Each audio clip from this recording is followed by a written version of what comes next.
Okay, Caleb, how are you today? Good. Great. We're going to break this IM down, starting with the butterfly. And I will say right off the bat that you are a very complete swimmer. You have excellent streamlines. You've got 4 good strokes. And one of the things I've noticed is that all around on most of your strokes, you're really good at high elbows. And that's really something that's hard for us to teach swimmers at your age. And that you have those nice high elbows, which causes a great catch. Okay. Right here with the forearm and the wrist. Your hand, your wrist, and your forearm all act as a paddle. And you're doing it very, very well. And that's why when you swim races, you have pretty good times. And you're going to have some great times this year as well. So good job all the way around on high elbows. As far as fly goes, you have a very good butterfly. If I could offer a couple tips here. On the second lap here, the hips are not quite coming out as much as they were on the first lap. So notice that third stroke there off the wall. We're not seeing those hips break the surface. In fact, you can see on this one here, they didn't even touch the surface, just almost there. So continuously feel like your hips are always breaking the surface, and it might require you to get a little extra kick to do so. Also, on your fly kick, you see you've got a little bit soft ankles here. Every once in a while, those ankles kind of wiggle apart a little bit on you. See it right there? See that? So keep those feet together like you have one big fat flipper on your ankles. And I think kicking with authority a little bit more on butterfly is going to help you. Okay? Let me zoom out here. We'll go ahead and go in full speed so you can see how your fly looks on the second lap. Decent streamline. Good kicks off the wall. You took a breath on the first stroke. Let's get rid of that breath. Okay. Okay? So no breathing off walls. Get your hips a little higher. Keep those feet together. As you get a little stronger, we're going to increase your tempo on butterfly, but it's okay right now. As we get into the backstroke, I think the only thing I really wanted to provide you right now, and great pulling here. I love the way your pinkies are driving. Okay. You know, if you want to work on your the angle of your body, the way you rise to the surface, see right now you're horizontal. See that? Yes. But what we want to do is we want to rise to the surface like that. Okay? Always stay horizontal. Break out while you're still underwater so that your forehead does not touch the surface first. Look at that angle. That right there's killing your momentum. Okay? You had a great push off the wall. You want to rise up like a submarine and your forehead's touching first. So we want the nose to touch first. And we want your angle of your body to stay horizontal as you go from wall to surface. Okay? Okay. And it looks like, I didn't even see you break out. Yeah, see, you didn't even break out until after you hit the water. So you're in a streamline here. Your hands hit the surface and you're still not broke out. Now you can see that far hand over there. Yeah. Just now starting to break out. So you need to use your breakout while you're still underwater right here to help control the way you rise to the surface, okay? Okay. So the theme here is break out while you're still underwater, all right? And touch the nose first. One more thing. You know that stream of air that's not coming out of your nose now, but you see it here? Let's get the stream of air coming out a little earlier, right there. We want to see a stream of air follow you all the way through. Okay? All right, good tempo, decent kick.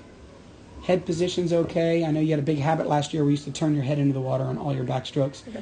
Breaststroke, let's start with the pull-out. If you're going to do that fly kick before the pull-out, do it with authority. You can see your legs are starting to split there a little bit. Okay? Do it with authority. And then do the kick separately from your pull-out. So you can see you're doing your fly kick, but you're already breaking out. Okay? Let's get the arrow going here. So you got the fly kick, which is trying to engage your body. You know, you get that one free fly kick, but you're also pulling out. Let's go ahead and slam that kick with power. Bam! And then a second later, get the pull-out going. So make them 2 separate actions. Okay. Does that make sense? Yes. Okay, good. Your head's still down here a little long, which is going to cause a DQ here. That actually is a disqualification because when the hands turn in, right there. My head has to be above the water. That's right. When your hands turn in, your head has to broke the surface, and you can see your head hasn't broke the surface. So that's a very difficult DQ for an official to catch, but it is a DQ. So what we want you to do is we want you to Be a little higher. We want you to lift your head here, and as you start your kick, get a little arch in your back, just a little one, to kind of bring your body up to the surface a little better.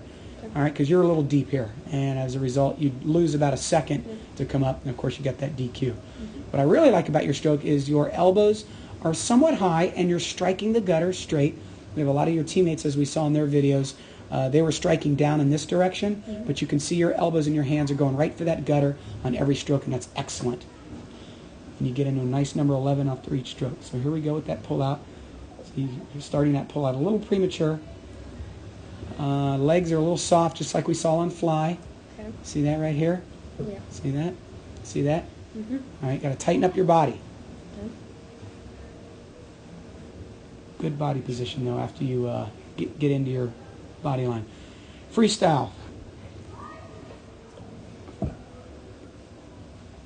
Right there. Now, I know when you get bigger and, you start talking about high school and collegiate swimming and national level swimming, you're going to be big and strong, and you're going to want to take advantage of that underwater kick. I think you have a little bit too much of an arch right now for your age. You see that arch right there in your lower back right there? Mm-hmm. When you arch your back, which direction does your body go? Down. Down, that's right. And you just don't have the strength yet to rebound from that and have a nice horizontal body position as you come up to the surface and prepare for your breakout. So as a result, your body line tends to sometimes get into this position here, okay? Okay. So maybe when you push off that wall, feel your core area with a little more stability, less arch. So when you push off, you're in this direction rather than that, Correct. okay? Okay. And again, things may change as you get a little bigger and stronger, but for now, let's get that stability. I still want you doing fly kick off the walls, Okay. okay? But, oh, look at these high elbows. This is beautiful. Right there, look at that catch. This is exactly one of the things that coaches have a hard time teaching. You probably lift your head up a little bit too much when you breathe. You see when you turn your head to breathe, what happens to your head? It takes more, it goes above the water and Yeah. takes in more drag. That's right. It disappears on us, doesn't it? And as a result, we have this big gap between your shoulder and your neck. So what I want you to think about is keeping your ears and your shoulders connected when you turn your head to breathe to the side. Okay. Keep them connected. Okay? Does that make sense? It does. Yeah. And you can try breathing a little earlier and just turn that neck. Breathe, breathe, breathe. You are breathing. You are turning your head pretty early. It just kind of gets hung up out there. Okay. So another thing is maybe exhale underwater. Exhale. And then inhale, connect the ear to the shoulder, and don't have that gaping hole there. And then get that head back down, okay? Good, steady kick. All right, was this helpful? Yeah. Good.